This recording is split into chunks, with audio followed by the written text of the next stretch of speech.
आज जो हिंदुस्तान में मोदी सरकार,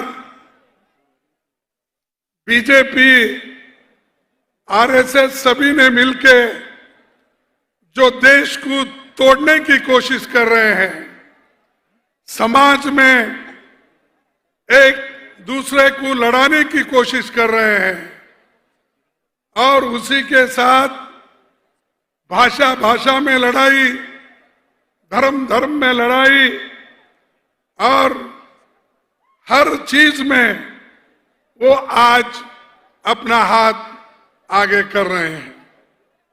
चाहे वो एजुकेशन हो, चाहे वो डेवलपमेंट हो, चाहे किसी भी चीज पर वो अपना छाप बिटाने की कोशिश कर रहे हैं।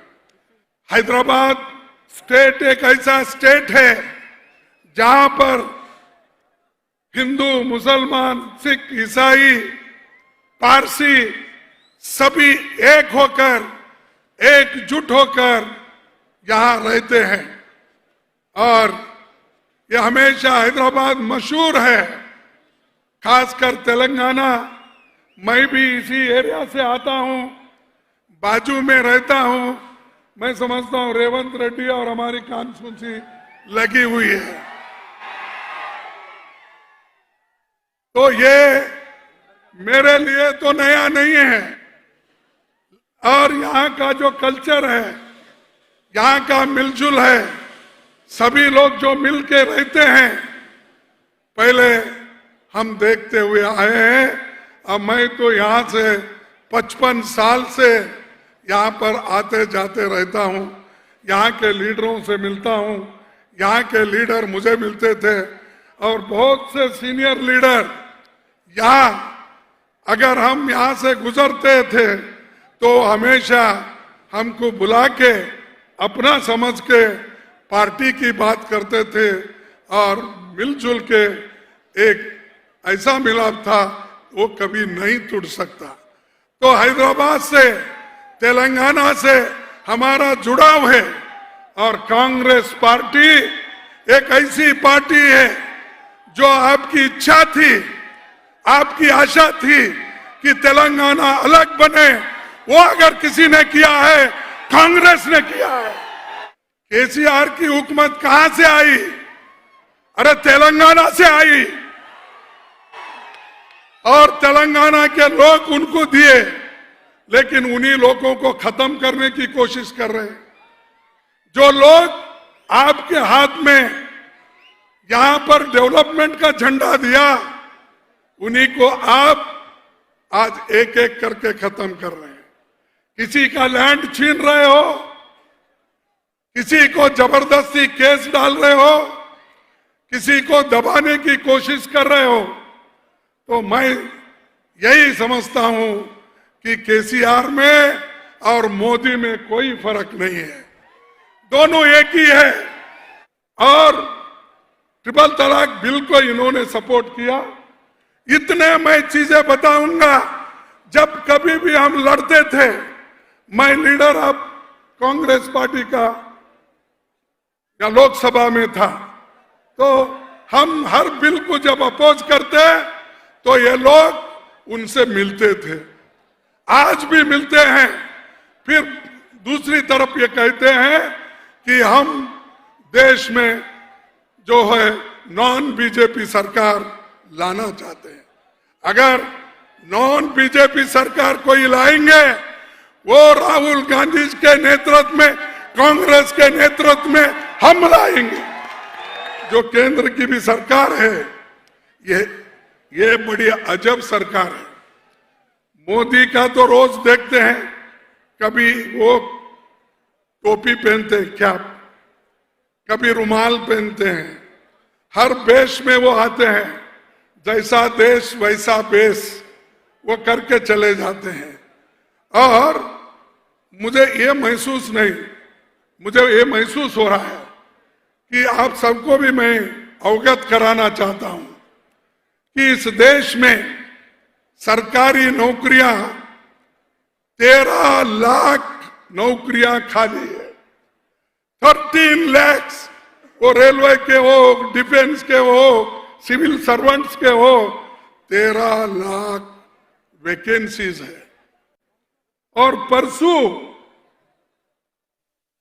मोदी जी 75,000 नौकरियां की सर्टिफिकेट बांट रहे हैं। अरे जिस जगह 13 लाख नौकरियां खाली है और SC, ST, OBC के लिए कम से कम 6 लाख नौकरियां खाली है, वो नौकरियां आप नहीं भर रहे हैं।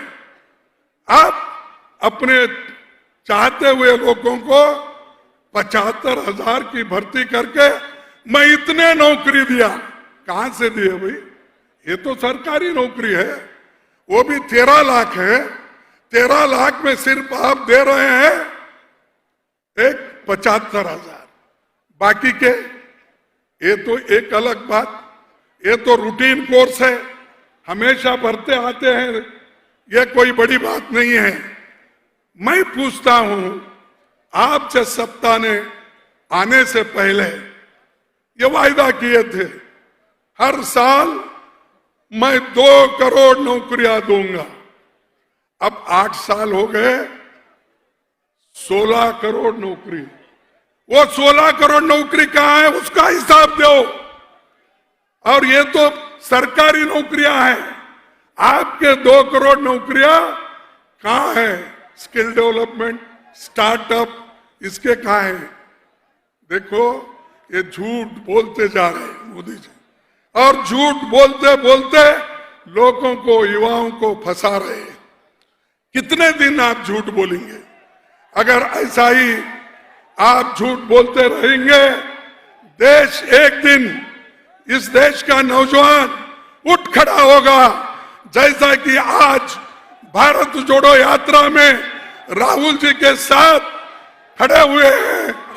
आने वाले 2024 में कांग्रेस पार्टी की सरकार सेंट्रल में आएगी, और झूठ का अगर आप सपोर्ट करते जाएंगे, एक दिन देश को तबाह और तंग कर देगा। तो इसलिए दोस्तों, हमारे काम क्या है ये आपके सामने है। वो हमेशा बोलते थे 70 साल में तुमने क्या किया। मैं पार्लियामेंट में उनको बार बार कहता था, अगर 70 साल में हमने कुछ नहीं किया होता, मोदी जी आप प्रधानमंत्री इस देश के नहीं बन सकते थे। इस देश का संविधान डॉक्टर बाबा साहब अंबेडकर, पंडित जवाहरलाल नेहरू, वल्लभ भाई पटेल जी, महात्मा गांधी जी, सभी ने मिलकर यह कहा कि अंबेडकर जी इस संविधान को आप बनाइए। संविधान उन्होंने बनाया, और उस संविधान की रक्षा करने का काम किसने किया? कांग्रेस पार्टी ने किया। इसीलिए उस संविधान के वजह से, उस डेमोक्रेसी के वजह से आज मोदी प्राइम मिनिस्टर बन के घूम रहे हैं हर जगह। एक गुजरात में कम से कम 6 दिन से घूम रहे। एक इलेक्शन में, छोटी सी एक स्टेट का इलेक्शन, और भी जाने वाले हैं। हिमाचल जैसे स्टेट का इलेक्शन घोषणा करते हैं, लेकिन गुजरात का टाइम टेबल नहीं निकलता, क्योंकि ऐसे उनको बहुत से ऐसे पुल का उद्घाटन करना है जो मुरब्बी में गिरे है, वैसे पुल का उनको उद्घाटन करना है। मोदी और शाह मिलके ये 2 लोग और इस देश के 2 अमीर लोगों को बेचते जा रहे हैं। एयरपोर्ट नहीं छोड़ रहे, पोर्ट नहीं छोड़ रहे, रोड नहीं छोड़ रहे, हवा एक खुला छोड़े उसको एक टैक्स नहीं डाल रहे, नहीं तो बाकी सब बेच के खा रहे हैं। अगर मौका मिला, उनको कोई टेक्निक बताया, अगर आदमी जीना है, उसको ऑक्सीजन और हवा होना है, तो उसको कम से कम टैक्स लगाना चाहिए। अगर कहा तो वो भी कर जाएंगे, यानी किसी को नहीं छोड़ा। तो इसलिए ऐसे लोगों को पहले गद्दी से हटाना है, इसके लिए एक होना है। ये छोटी मोटी बातें आप भूल जाओ, कौन क्या दिया, किसको क्या मिला। अरे अगर देश बचा, हम बचे, डेमोक्रेसी बची, संविधान बचा, तो ही सब कुछ मिलने वाला है ना। अगर यही खत्म हुआ तो आपको क्या मिलने वाला? फिर गुलाम बन जाएंगे, फिर चंद लोगों के हाथ में आप रहेंगे। लेकिन कांग्रेस पार्टी हमेशा गरीबों के साथ, नौजवानों के साथ, किसानों के साथ, SC ST के साथ, OBC के साथ, पिछड़े हुए दबे हुए लोगों के साथ हमेशा रही है, रहेगी और युवाओं को भी हमेशा साथ देगी। जोड़ो जोड़ो भारत जोड़ो। अरे अगर KCR भी सो गया है तो उठना चाहिए, ऐसा जरा जोर से जोड़ो जोड़ो भारत जोड़ो, जोड़ो जोड़ो भारत जोड़ो। जय हिंद, जय हिंद, जय हिंद, जय हिंद, जय हिंद। जय हिंद। धन्यवाद। आप सबको नमस्कार।